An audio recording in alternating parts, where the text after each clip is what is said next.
And now it's time to hear from you, and we invite you to participate in the discussion with your comments and insights about All Saints' second coming in the 1950s. And we're very happy, as I have said, to have Sherry Tardio with us to moderate our discussion. And so, Sherry, I now turn it over to you. Thank you so much. What a wonderful presentation on the history and of All Saints and the members and community that came together to save it. So I'm hoping that you all will join into this conversation. I have some questions that have been prepared, and if people just, I guess if you want to use your raise hand feature or just chime in, whatever works for you, to answer some of these questions that I hope you've been thinking about during the presentation. So the first one is, it's kind of a two-part question. So why do you all think that the All Saints members, as well as many members of the community at large, made such an effort to save this church? And what would have the members and the community have missed if All Saints had closed back in that time? Okay, sure, go ahead and unmute yourself. Martha hides iPhone. Can you hear me? Yes, I can. Yes, I can. Okay. My grandparents were attending church through those years, but it's kind of at a crossroads in the county where if you go anywhere, at that time there was no bridge out of the county. You had to go north, and everybody saw it and knew where it was. And Father Owens had brought the community together. And for me, if the church wasn't there, I probably wouldn't have met my wife. And so she went to, we met at church. So, okay, so it was a well-known place because everybody had to drive by it, so they knew the name. And for you personally, you met your wife there, so it's certainly meaningful for you. What about other people? Yeah, Deb. You need to unmute. There you go. Yeah. All Saints was the building was begun construction. The brick building was begun construction in 1774. So it was a fixture. I mean, people knew about that building. They knew about that church. It was part of, it was just part of the county. So, I mean, to see the building go into such disrepair and, to stand the chance of actually losing not only the church, but the community that supported it, would have been a total tragedy. And I can echo with Tom and Martha because Steve and I met at All Saints as well. So, it's if All Saints had closed, I don't know where everyone have gone. They might have gone to St. James, they might have gone to St. Paul's, or they might have gone to one of the Methodist churches that actually, as Ken said, we were the mother church for all of the other churches, the Methodist churches in Calvert County that sort of sprouted from All Saints. So it had a prominent place in the county, and I'm just so glad that people cared enough to restore it and to bring it back to life. Okay, so yeah, so it sounds like perhaps the community of members at All Saints would have been just dispersed among many different churches. So it really kept that community together, as well as just recognizing that the building itself just had a very large presence in the county. Thank you. Anybody else? Yeah, this is Cheryl Munn. Of course, I've seen this presentation several times now as we were working it up, but I still, every time I watch it, I'm impressed at the end when they're playing Onward Christian Soldiers, and you have all of these different things, and what was shown, it wasn't even all of them that All Saints has done, is doing, reaching out to the community, being part of that, serving in so many so many ways that, and we talked about the impact of what if All Saints was not here? What if it went away? What if it had gone away? And one might ask the question, what if it went away now as well? All of these things that come from All Saints and they participate in would have gone by the wayside, wouldn't have been part of the community, the county, and so forth. So, the importance of what was done in the early 1950s, I think, is very significant. And the other thing that struck me and still strikes me is how it was such a team and community effort. How they reached out, Father Owens, but also the members reached out to the entire community. And, I think there's a tremendous lesson to be learned in that. And that is, when we do work together, and we can do amazing things together. And that is illustrated clearly, I think, in what happened in the 1950s. All right. Did somebody else have a comment to that? Yes, I did. Okay, I had to get myself unmuted. But I was really amazed at how they checked on their opportunities. They had an opportunity with the community. They had an opportunity and when they looked at those opportunities, they acted on it. That's pretty amazing. So yeah, just that the All Saints community really recognizing the opportunities that were there in the community and going for it, acting on those opportunities really helped save the church. And as Cheryl mentioned, just, the impressive number of community projects that have originated with All Saints is, I wasn't aware of some of those. So it was just really just wonderful things that have happened. Kip. I'd like to kind of focus on the broader community and the role Father Owens played in connecting or reconnecting the parish to the community. I love the explanation that his residence in the social hub of the county was pivotal, and I readily believe that. But I wanted to take note of a time about 20 years ago when All Saints' involvement with the community kind of lagged. And one of the things that was done by the parish was literally to send people out throughout the county and interview them. And the questions were, what do you know about All Saints? And how are you affected by All Saints? And what do you think All Saints ought to be doing? And I will never forget one of the answers that came back in that collection of interviews. And it was, oh, is that the museum on the hill between 2 and 4? And at the time, I think that comment motivated the people of All Saints in a way kind of similar to that of what happened under Father Owens' leadership. And the folks of the parish said, we're kind of detached from the community, and began a process of reconnecting. It was apparent throughout that. And at the very end, the last hymn, one of the first pictures was the Church of the Latter-day Saints helping All Saints, as it does every year, in dealing with that huge property with many leaves and fallen trees. And I don't think we can forget how reciprocal this relationship is. And hopefully the community thrives in part because of All Saints, but All Saints cannot thrive without its connection to the community.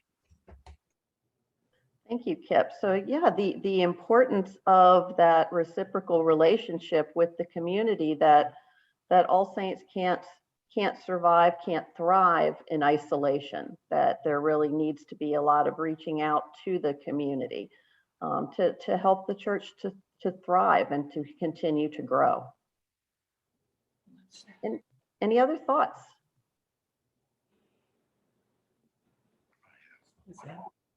Okay. So the next question I have, and that sort of leads into it, is thinking about the community at large. So we heard in the presentations that, you know, the town church was so very important to so many community members back in the day, for many reasons. What does the church mean today? And specifically, you know, what does All Saints Church mean to you personally?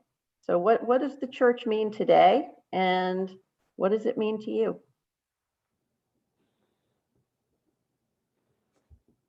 That's a good question.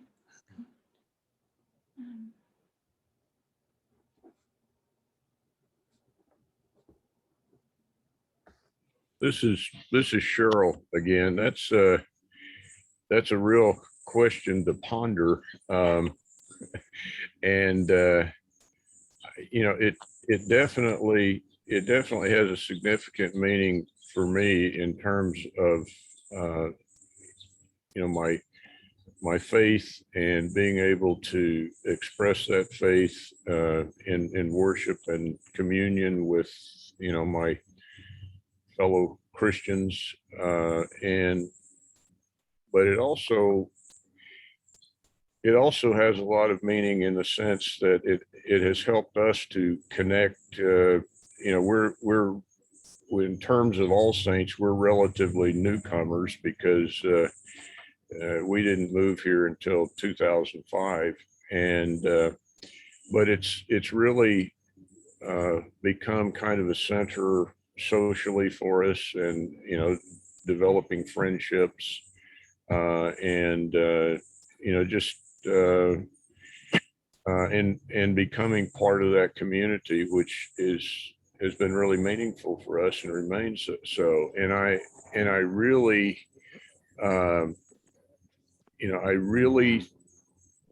it's very meaningful to also to be a part of the way that we try to touch other people's lives, you know, in the larger community, and be part of that. And you know, there's so many interesting and creative ways that's been done over time, you know, and the people of All Saints, you know, either hearing of or people coming to us about needs in the community, or we discerning and perceiving ourselves of needs in the community, and then trying to find ways to deliver and address that. You know, I think all of those things are very meaningful and very significant. And so the church for me, and I think I won't speak for Mary Ann, but I would say I think for us is very important from that standpoint. Now, you know, the question is, to me, that's an important question too, is how do others see it, and particularly those that aren't members. And you know, you were talking, Kip, earlier about, you know, people being disconnected from it. I wonder how the community views us today, and also, you know, what meaning might All Saints be playing in other people's lives, not just within the church, but outside the church. Well, I think though that we are seen as the place where things are happening, Right. because people do come to our activities. You know, when we first moved here, we wanted to meet people, so we started a wine tasting group. Now, more than half the people who are members of that don't belong to All Saints. They come to All Saints to do things. They come to All Saints for the arts festival. They come to All Saints for the Christmas market, and they come for the concerts. They come for all kinds of things. So I think we're in some ways an intermittent community center. for, even for those who don't happen to be Episcopalians. I agree with you, Mary Ann. I think that's a good point, a real good point. Because I just think about the groups that I am involved with. I mean, I just at the wine tasting last weekend. Yeah. There weren't that many people from All Saints there, but we touched a lot of other people who had an opportunity to have leadership and to get other people involved. And I think that's just really important. Yeah, and it's true also for our knitting group. Yes. So it's at least for, it sounds like a lot of people, and I know Martha Hyde had said this in her talk as well. It's not just a place to worship, although that's very important. It's also a hub of community and a place to connect with other people. And Yeah. when I was on the vestry, at the time when we were calling a new rector after Reverend Stephanie Wilson had left. And this is at the time when we were actually interviewing Ken. And one of the things that the vestry was looking for in a priest for All Saints was someone who would connect us with the community. At that time, we felt like we were very insular. We felt like we were, mostly concentrating on ourselves and on All Saints. And we wanted to expand, our love for others into the community. And I have to credit Ken with so much of the involvement that we're involved in with the community, because he has really, put us on the map where that is concerned. And without him, we would not have, the list this long of all of the community things that we're involved in. So thank you, Ken, for that. You Well, really, I you really want to offer. I did, want to did what offer. we hired you to do. I want to offer rebuttal to that, if I may. But you inspired us to do the things that we're now doing, and without that inspiration, we probably would not have gotten as involved as we have. Well, Deb, if I may go next, let me turn that back on you. This morning when we talked about today's session, I said that one of the exercises I had to do as the new priest here was meet with other new priests all over the diocese, in their new calls. And we were together for 2 years. We'd meet every other month. And one of the homework assignments was to talk about our church's founding story. And I was the one that said, it's strange, but we actually have two. There's the old, 1692, or one of the 30 original parishes, blah, blah, blah, blah, blah. And as an added bonus, we had Tommy Claggett, the first bishop ever consecrated on American soil. Isn't that great? But I said the more significant story is the one we've just heard, from the 1950s, because there was so much that was instilled in our DNA. I used the term DNA this morning. And I think we've hit on it. It's that suddenly we realized that we could not make it without the community, nor could they make it without us. And there was something about that, and we've slowly been discovering that, or I think rediscovering it, in each little epoch of time. And it's like the eras are being, even I've been here 18 years, and there are at least 3 eras I could point to where different things were going on. There was a different mindset and what have you. But I think all of that was instilled in us at that point. And that's just on the cusp of when Calvert County begins to attract, more population and goes from a sleepy little county of 12,000 to one of 90,000. And use whatever term you want to describe either one. I don't care. But, I think it just gets to the point that, that was always there. Deb, in that same interview process, this is a story known to a couple of you. The same weekend I was called to All Saints, I was called to a 1,200 member Lutheran church just outside of Annapolis. Wow. Where did I go? And why was that? I was so impressed by a congregation that tithed 10% of its revenue, to do local ministry. I was so impressed by, a congregation that was doing all of these feeding ministries, had been part of, as Martha pointed out, creating Project Echo. And, there was already that, that springboard here that, it kind of in a sense freed me up, because somebody said people person. I like to feel like, I have no administrative skills whatsoever, but I know how to connect people. I know who to go to and where to find people that are out there. So it's been easy for me to connect people within the parish to those outside of the parish, and vice versa. But again, Deb, I didn't bring that. I found that here. And I would point again to the story that we've just heard as being, instrumental in infusing that, sense of community and broader community and what we can do together and accomplish together. Again, and there are times where, like, a superhero, it appears and runs for a while and then goes back into hiding and then comes out again. It goes into latency. But I think that is such a part of the DNA here. Didn't mean to dominate so much conversation here, Thank you. but Thank you so much, Ken. And that kind of brings us into the final questions to think about, because, it does sound like a cyclical process. So thinking about moving forward, what can be learned from the history of saving All Saints back in the 1950s that's relevant today? What part of that is relevant to All Saints now? What can be learned? Now, one thing that people did mention was the importance of community. So, what else? Kip? I think in many ways, we're back to the end of the 40s, beginning of the 50s. The challenges are very different, but they're very similar too in terms of substantive effect. Pandemic has only aggravated what I think is a general social tendency to be separate from each other.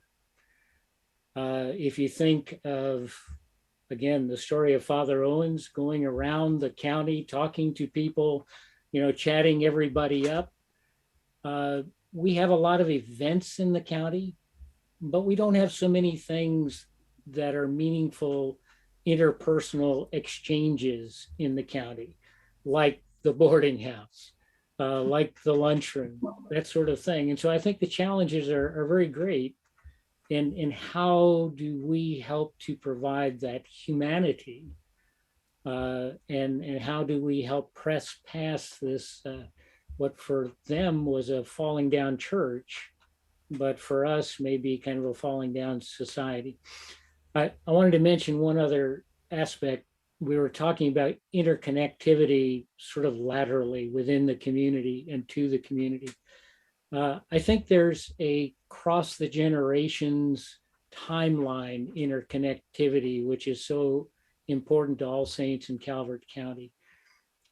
My home place is a long way from here, and the history goes back as far, but I'm not connected there.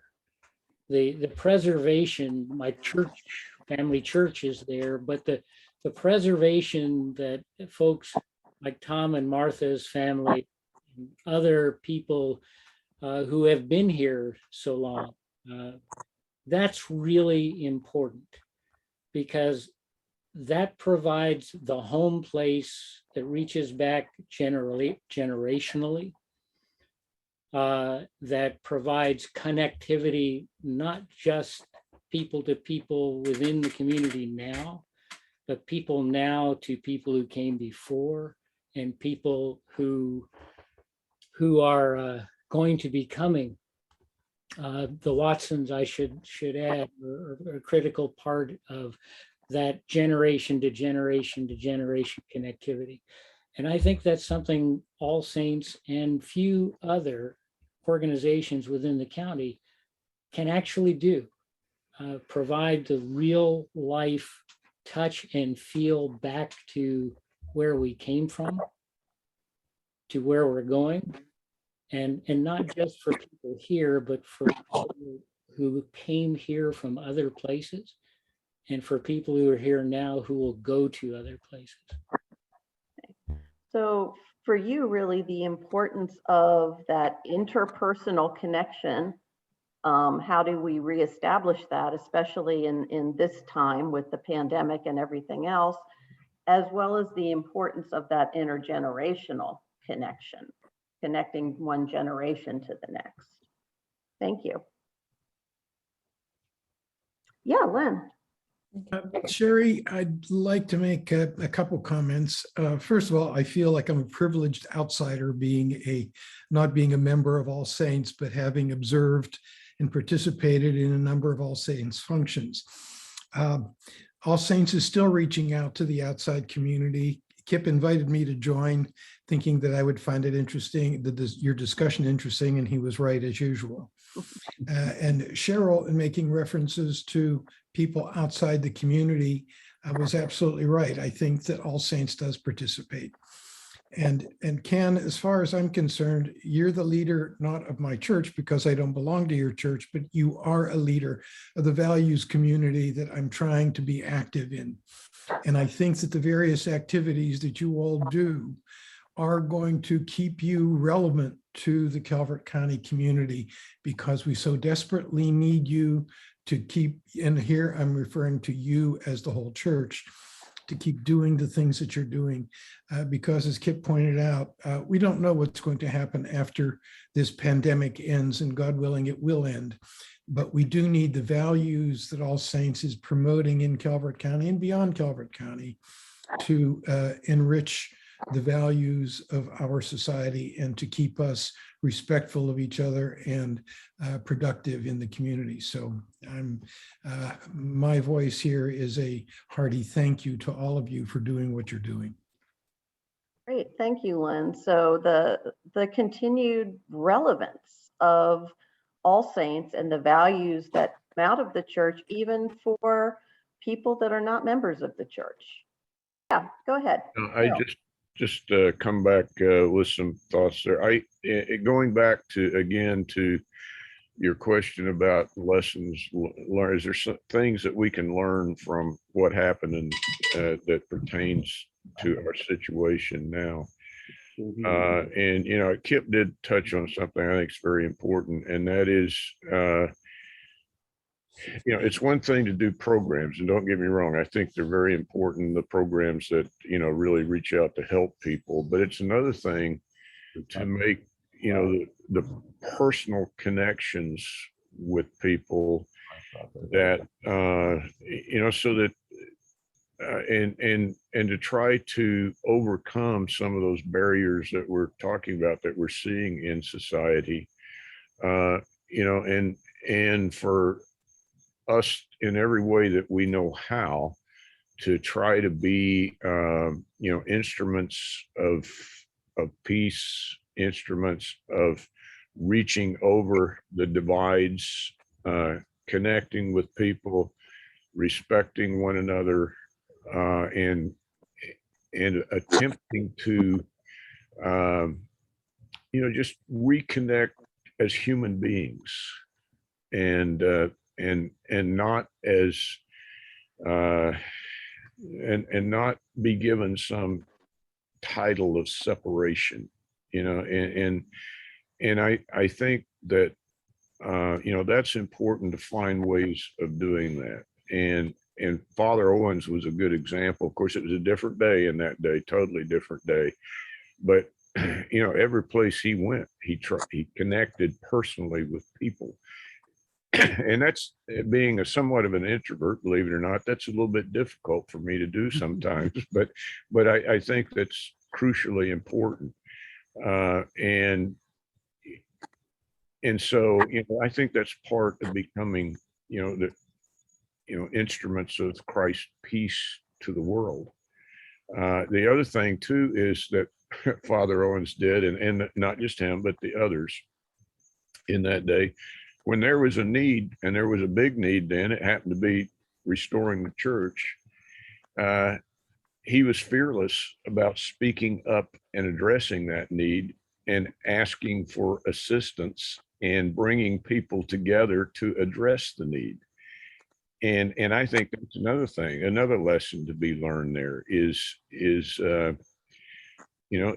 doing exactly that in our own way, in our own day, for those critical needs that we see that we think need to be touched upon, and not just touched upon, but addressed. And so, I think those are a couple of lessons learned that I see. The other thing that came out of that, all of that, and and I don't know whether it was kind of ancillary to it or whether it was part of the process of meeting the needs of All Saints, and that is the congregation grew, and it grew in many ways. It grew apparently spiritually. It grew in terms of numbers, and it started growing in terms of reaching out and touching and helping the community. So, I do think there's some important lessons there, and that's just a couple of them that I think I see in that we might be able to find our own way of applying those things today. Thank you. So really that, again, coming back to that importance of making connections, not just church to community, but individual to individual, and reaching out as individuals to make those interconnections with people. And by doing so, bridging some of those gaps that are so prevalent today between people. Thank you, Cheryl. So, any other comments in the last few minutes? I want to be mindful of people's time. Yeah, go ahead. That's something that All Saints has done for years, and I don't know if people know, but I keep trying to retire, and I keep getting called back to work. So when I went back this time, I met some new workers, and we were just talking the other day, and I said, well, go to that church and do it for a split, and it went on the hill. And this man I was working with had only known 2 months or so. He said, well, I used to go there. Before I could say why, I remember you. Well, I lost my license with the DWI, and I needed somewhere to go to AA. And All Saints has done that for many years. And he was grateful that he could, our facility was available to be used for AA. It's just another little thing that I don't know how long it's been going on, but it's been a long time. And at least one person in the community is grateful for it. I personally know. So yeah, the willingness of All Saints to open the church up for community members who aren't necessarily members of the church. I know, speaking personally, the director of the Mediation Center, All Saints, has opened its doors to us to be able to hold mediations there when we have people who are in the northern part of the county, so they don't have to travel as far. So just that openness and welcoming to everybody in the community. Any further thoughts or comments? This is sort of unrelated. I just wanted to say a thank you to the Living Our Values Commission, and especially to to the members of that committee who put a lot of time and effort into this program, but the commission who also inspired the others that we've done, and hopefully more. But a special thank you to Martha Hyde for putting all the time she did into putting the interviews together, and for contacting everybody to finish up and get it all done. So special thank you to the Living Our Values Commission, to Cheryl, to Cindy, to Joe, and to Martha for all your work, and to keep up the good work. And whoever put all those beautiful pictures, it must have been a Watson. What do you think? Yeah, you're right. And Sherry, thank you to you for facilitating for us again and Indeed. helping us through a helpful conversation. Great, always a pleasure. And I think also thanks, Martha, to your mom and dad, and Tom, to Aunt Catherine for being willing to share their memories. What a treasure. Yeah, I tell you, your mom couldn't be a better ambassador for All Saints. That's true. Yes. I mean, that. Yeah, she gave a lot of good commercials. I'd like to say thanks to Steve and Deb Watson, because we may have done reading and stuff, and Martha did a huge amount of work pulling all this together, but they put it together in the end. They got all our readings, and they provided pictures, and we couldn't have done it without them. So many, many thanks to the Watsons. Very true. Thanks to everybody who attended today for a really good conversation, and appreciate the Love Sea and all helpers doing this. And stay tuned, please, for the 4th in the series, which will be in November. Mhm. So God bless you all. Have a Thank good Thank you. Have a good day, guys. Bye-bye. Right.